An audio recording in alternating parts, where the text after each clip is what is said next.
எபேசியர் 6வது அதிகாரம் 16வது வசனத்தை இன்றைக்கு நாம் தியானிப்போம். நான் வாசிக்கிறேன், நல்லா கவனிங்க. 11வது வசனத்திலிருந்தே நான் வாசிக்கிறேன், ஏன்னா அப்போ தான் கொஞ்சம் நல்லா புரியும். அதுக்காக தான் எபேசியர் 6வது அதிகாரம் 11வது வசனத்திலிருந்து 16வது வசனம் வரைக்கும் நான் வாசிக்கிறேன். நீங்கள் பிசாசின் தந்திரங்களோடு எதிர்த்து நிற்க திராணியுள்ளவர்களாகும்படி தேவனுடைய சர்வாயுத வர்க்கத்தை தரித்து கொள்ளுங்கள்.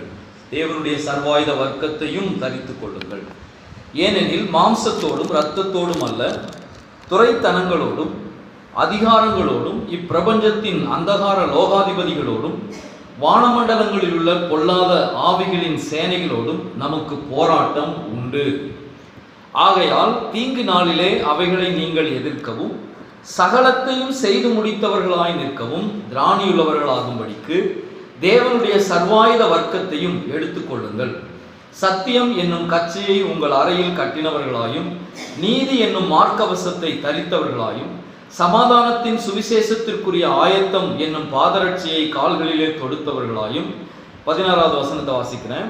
பொல்லாங்கன் எய்யும் அக்னியாஸ்திரங்களை எல்லாம் அவித்து போடத்தக்கதாய் எல்லாவற்றிற்கும் மேலாக விசுவாசம் என்னும் கேடகத்தை பிடித்து கொண்டவர்களாயும் நில்லுங்கள். எல்லாரும் சொல்லுங்க, நில்லுங்கள்.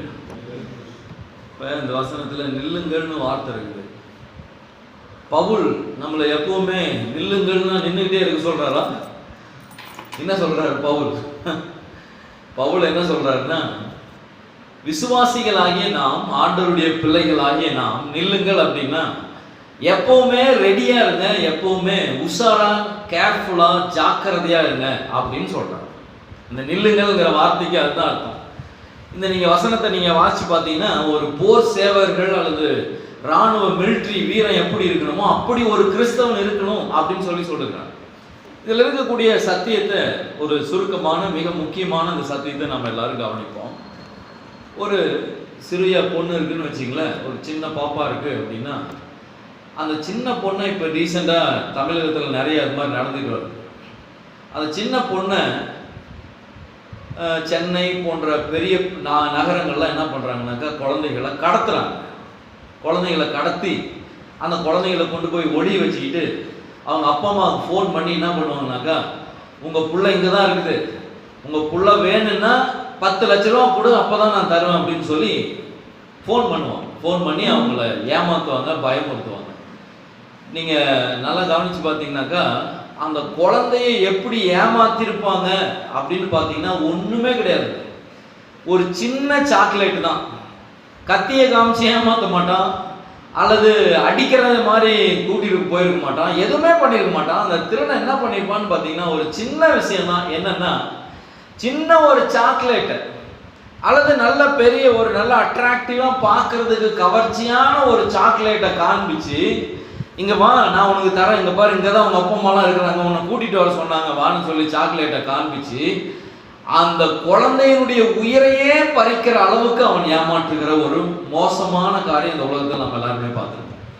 நீங்கள் என்ன நினைச்சாலும் சரி, பிசாசு அநேக விசுவாசிகளை இப்படி தான் களவாடிக்கிட்டு இருக்கிறான்.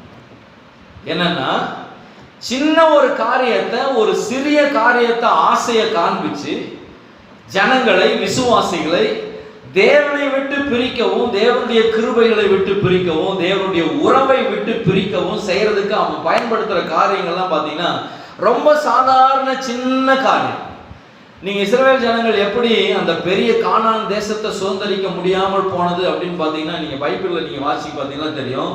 அந்த ஜனங்கள் என்ன தெரியுமா சொல்றாங்க, ஐயோ எகிப்து தேசத்துல இருக்கிற வெள்ளைப்பூண்டும் வெங்காயமும் நல்லா இருக்குமே அப்படின்னு ஒரு டைம் அழுகுறாங்க. எப்படி அழுகுறாங்க பாருங்க.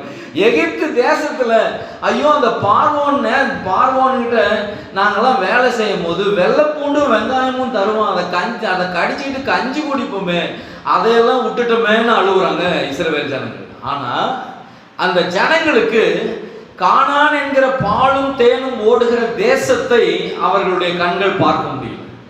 அப்ப பிசாசு பாருங்க, நல்லா கவனிங்க. இந்த இடத்துல நீங்க 11வது வசனத்திலிருந்து நான் வாசிக்க விரும்புறேன். 11வது வசனத்தை கவனிங்க. நீங்கள் பிசாசின் தந்திரங்களோடு, பிசாசு எப்பவுமே என்ன பண்ண மாட்டானா, கத்தியை வச்சுக்கிட்டோ அல்லது பெரிய கொடுவாளை வச்சுக்கிட்டோ அல்லது நல்லா பயங்கரமாக பார்க்கறதுக்கே அசிங்கமான ஒரு ஆளாக வராமல் தந்திரமாய் வருகிறவன், ரொம்ப நேசா நமக்கு நன்மை செய்கிற மாதிரியே நல்லா நமக்கு எல்லாமே நல்லது பண்ணுற மாதிரியே வருகிற ஒரு மனுஷன். ஆனால் பாருங்க, பிசாசின் தந்திரங்களோடு எதிர்த்து நிற்க திராணியுள்ளவர்கள் ஆகும்படி தேவனுடைய சர்வாயுத வர்க்கத்தை தரித்து கொள்ளுங்கள். அடுத்து பாருங்க 12வது வசனத்தை, ஏனெனில் மாம்சத்தோடும் இரத்தத்தோடும் அல்ல, துரைத்தனங்களோடும் அதிகாரங்களோடும் இப்பிரபஞ்சத்தின் அந்தகார லோகாதிபதிகளோடும் வானமண்டலங்களில் இருக்கிற பொல்லாத ஆவிகளின் சேனைகளோடும் நமக்கு போராட்டம். கொஞ்சம் யோசிக்கலாங்க இந்த வசனத்தை. கிறிஸ்தவர்களாகிய நமக்கு பவுல் எழுதுறாரு, எபேசு பட்டணத்தில் இருக்கிற சபையில் இருக்கிற ஜனங்களுக்கு பவுல் எழுதுறாரு, உங்களுக்கு போராட்டம் உண்டு. அப்படின்னா என்ன அர்த்தம்னா, பைபிள்ல இங்கிலீஷ்ல போட்டு வார், சண்டை உண்டு. உங்களுக்கும் ஆண்டவருடைய பிள்ளையா ஒரு மனுஷன் இருந்துட்டானா, ஆண்டவருடைய பிள்ளையா ஒருத்தன் வந்துட்டானா, அவனுக்கும் பிசாசின் சேனைகளோடும் போராட்டம் உண்டு. அதுல எந்த மாற்றமே இல்லை. சில விசுவாசிகளுக்கு தான் உண்டு, பாஸ்டருக்கு தான் உண்டு, மற்றவங்களுக்கு தான் உண்டு, அவங்களுக்கு தான் உண்டு, இவங்களுக்கு எல்லாம் கிடையாது. இல்லவே இல்லை. நீங்க ஒன்ஸ் கிறிஸ்டியனா ஒரு மனுஷன் மாறிட்டான்னா கண்டிப்பா அவங்களுக்கு போராட்டம் உண்டு. அடுத்தது பாருங்க, ஆகையால் தீங்கு நாளிலே அவைகளை நீங்கள் எதிர்க்கவும். அந்த பிசாசை எதிர்க்கிற பலன் நமக்கு வேணும்.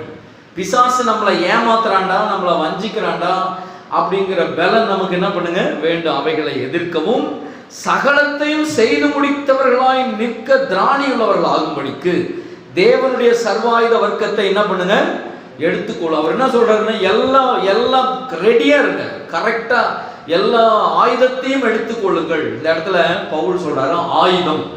இந்த இங்கிலீஷ் பைபிள்ல என்ன ஒரு பிரச்சனைனாக்கா, பல சத்தியங்களை கொஞ்சம் அப்படி கனெக்ட் பண்ணி விட்டுட்டாங்க. அதனால நிறைய பேருக்கு கொஞ்சம் புரிய மாட்டேங்குது. இதுல என்னன்னா, சர்வாயுதம் அப்படின்னா என்ன அர்த்தம்னா சகல ஆயுதங்கள். இப்ப நல்லா கவனிங்க, கடவுள் நமக்கு ஆயுதங்களை கொடுக்கிறார். என்னங்க ஐயா கொடுக்குறாரு? ஆயுதத்தை கொடுக்குறாரா நம்ம கையில. நல்லா கவனிங்க, ஆண்டவருடைய பிள்ளைகள், இந்த ஆயுதம் இருக்கணும். நீங்க என்னதான் பெரிய மிலிட்ரி மேனா இருந்தாலும், பார்டர்ல நிக்கிற மிலிட்ரி மேனை நீங்க போய் பார்த்தீங்கன்னா கையில எல்லா இடங்களிலேயும் ஆயுதம் உள்ளவர்களாக இருப்பாங்க. ஒரு போலீஸ் அதிகாரியோட ஒரு மிலிட்ரி மேன் கூட கையில ஆயுதம் இல்லாம இருக்கவே மாட்டாங்க. ஆயுதம் இல்லை அப்படிங்கிறது தெரிஞ்சிருச்சுன்னா, நல்லா கவனிங்க, பெரிய பெரிய தேச தலைவர்கள் எல்லாம் இறந்து போனதுக்கான காரணம் என்ன தெரியுங்களா? அவர்களிடத்துல ஆயுதம் இல்லைன்னு தெரிஞ்சுட்டா எதிரி. இன்னைக்கு நிறைய விசுவாசிகள் அவர்களுடைய ஆயுதங்கள் எப்படி தெரியுமா இருக்குதுங்க, துருப்பிடிச்சு போயிருக்குது, அல்லது அவங்கள்ட்ட ஆயுதமே இல்லை. பைபிள்ல இப்ப எடுக்கிறதுக்கு நேரில் மிக அற்புதமான ஒரு சம்பவம் இருக்குதுங்க பழைய ஏற்பாட்டில். சுருக்கமா சொல்லி முடிக்கிறேன். சுருக்கமா சொல்லி முடிச்சுட்டு ஆயுதங்களை பத்தி நம்ம பார்க்கலாம். பைபிள்ல பழைய ஏற்பாட்டில் இஸ்ரவேல் ஜனங்களுக்கும் புறஜாதியாருக்கும், பார்வோன்களுக்கும் அல்லது உலகத்தாருக்கும் எப்பவுமே அடிக்கடி சண்டை வரும். இந்த ரெண்டு பேருக்கும் சண்டை வரும்போது என்ன பண்ணுவாங்கனாக்கா, பெரிய பிரச்சனையாயும் ரெண்டு பேரும் அடிபட்டுக்குவாங்க. இதுல கர்த்தர் இஸ்ரவேல் ஜனங்களை ஜெயிக்க வைப்பாங்க. தந்திரம்னா என்னன்னு கவனிங்க. அந்த எதிராளி ஒரு டைம் என்ன பண்ணிட்டான்னா, இஸ்ரவேல் தேசத்தை எதிர்க்க வந்த அந்த எதிராளி என்ன பண்ணான்னா, இந்த இஸ்ரவேல் ஜனங்களை அடிக்கிறதுக்கு நாம என்னடா பண்றது, இஸ்ரவேல் ஜனத்தை அடிச்சு கொள்ளுங்கடா, ஒண்ணும் இல்லாம பண்ணுன்னு சொல்லிட்டு எல்லாரும் என்னென்னமோ பிளான் பண்ணாங்க. ஆனா ஒரு புறஜாதி ராஜா என்ன தெரியுங்களா அப்படின்னு பிளான் பண்ணா, நல்லா கவனிங்க, அவன் எப்பேற்பட்ட ஞானமானவனா இருக்கான்னு பாருங்க. எந்த இடத்துலடா இஸ்ரவேல் தேசத்துல கத்தி செய்யறாங்க அப்படிங்கிற இடத்த கண்டுபிடிச்சான். கத்தி எந்த இடத்துல செய்யறாங்க, வாள் எந்த இடத்துல செய்யறாங்க, போர் ஆயுதங்களை எந்த இடத்துல செய்து கொண்டிருக்கிறார்கள்னு கண்டுபிடிக்கலாம். அதை கண்டுபிடிச்சு கரெக்டா அந்த போர் ஆயுதங்களுக்கு ஒரு 10 பேரை அனுப்புறான். அந்த ஆயுத கூடங்கள்னு சொல்லுவாங்க இல்லைங்களா, அந்த ஆயுத கூடங்கள் இருக்கிற கிடங்குக்கு ஒரு 10 பேரை அனுப்பி அங்க போய் என்ன பண்றானாக்கா, அந்த ஆயுதங்கள் செய்யறவனுங்க எல்லாரையும் முதல்ல அவன் கையை வெட்டி காலை வெட்டி அவனை ஒண்ணும் இல்லாம ஆகிட்டான். ஏன்னு கேட்டா, இவன் செய்யற ஆயுதத்தை வச்சுதானே நம்மகிட்ட சண்டைக்கு வரானுங்க. அதனால இவனை காலி பண்ணிட்டோம்னா, இவனை ஒண்ணு இல்லாம பண்ணிட்டா நம்மகிட்ட இஸ்ரவேல் ஜனங்கள் தோத்து போயிடுவாங்க அப்படிங்கிற பிளான் பண்ணி இப்படி ஒரு காரியத்தை செய்கிறான். ஏன் அதை பரிசுத்த ஆவியானவர் எழுதி வச்சிருக்கிறாரு? நீங்க யோசிச்சு பாருங்க.